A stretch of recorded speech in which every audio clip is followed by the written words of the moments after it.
বাংলাদেশের প্রধানমন্ত্রী পদে ইস্তফা দিয়ে দেশ ছেড়েছেন শেখ হাসিনা। রীতিমতো উত্তাল পরিস্থিতি এখন বাংলাদেশ জুড়ে। এমতো অবস্থায় হাই অ্যালার্ট জারি রয়েছে ভারত বাংলাদেশের প্রতিটি সীমান্তে। ইতিমধ্যে দক্ষিণ দিনাজপুর জেলার হিলি সীমান্তে কড়া নিরাপত্তায় মুড়ে ফেলা হয়েছে।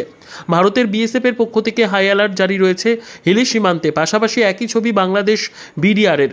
এদিন দক্ষিণ দিনাজপুর জেলার জেলা পুলিশ সুপার চিন্ময় মিত্তাল ও ডিএসপি হেডকোয়ার্টার বিক্রম প্রসাদ তারা হিলি সীমান্তে ভিজিট করেন।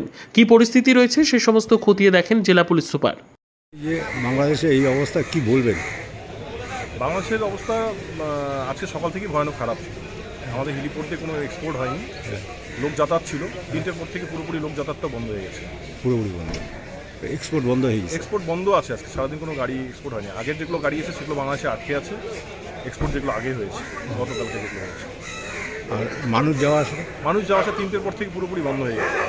3টের পর থেকে? হ্যাঁ, 3টের পর থেকে বাংলাদেশের পরিস্থিতি খারাপ। এখানে আপনার দেখতে পাচ্ছেন কাছে এগুলোতে বাংলাদেশের প্রধানমন্ত্রী যে ছিল তার ছবি ছেঁড়া, তার স্ট্যাচু যা ছিল সেগুলো ভাঙাভাঙি হয়েছে, যার কারণে সব বন্ধ হয়ে গেছে।